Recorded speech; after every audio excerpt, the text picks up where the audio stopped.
খবর 24 সাথে আপনাকে স্বাগত। নতুন নতুন খবর জানার জন্য আমাদের চ্যানেলে চোখ রাখুন। 2 মাস আগে বিপ্লব করেছেন আর তারপর অ্যাডভান্স নিয়ে তৃণমূলের মঞ্চে নাচ গান করবেন, ওসব এবার হবে না। কয়েকদিন আগে আরজিকর আন্দোলনে যোগ দেওয়া শিল্পীদের এই ভাষাতেই বয়কটের ডাক দিয়েছিলেন তৃণমূলের রাজ্য সম্পাদক কুণাল ঘোষ। তা নিয়ে চাপানোত্তর চলছিল।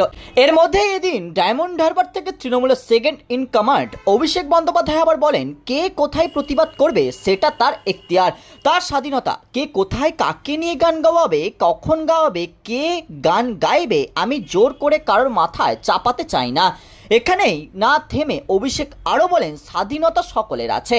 উনি বলতে পারেন, পার্টির তরফে কেউ বলেছে, কোনো নোটিশ দেখেছেন মমতা বন্দ্যোপাধ্যায় বা আমি জেনারেল সেক্রেটারি কিছু বলেছি?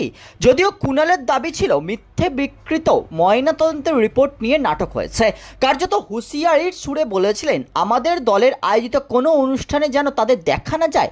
তৃণমূল কর্মীদের আবেগে আঘাত লেগেছে। এমতাবস্থায় ডায়মন্ড হারবার থেকে অভিষেকের মন্তব্যের পর এদিন ফের নতুন করে চাপানোত্তর শুরু হয়ে যায়। এরপর কুণাল কি বলেন সেদিকে নজর ছিল রাজনৈতিক মহলের। শেষ পর্যন্ত কুণাল বললেন, স্পষ্টই বললেন, আমি ঠিক বলেছি। আবেগ থেকে তৃণমূল কর্মীরা বলেছেন, মমতা বন্দ্যোপাধ্যায় যা বলার বলবেন আমি মেনে নেব। প্রতিবাদের অধিকার সকলের আছে। প্রতিবাদের নামে যারা মুখ্যমন্ত্রী মমতা বন্দ্যোপাধ্যায়কে আক্রমণ করেছেন, তৃণমূলকে কর্তৃত্ব আক্রমণ করেছেন, তাদের কথা বলছি।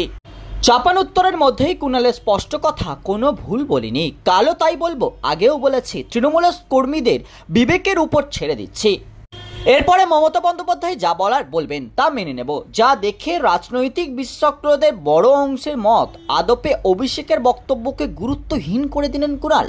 সে কারণেই বারবার করে বললেন, মমতা বন্দ্যোপাধ্যায় বললে মেনে নেব। এখন দেখা শেষ পর্যন্ত জল কোন দিকে গড়ায়। ব্যুরো রিপোর্ট, খবর 24/7।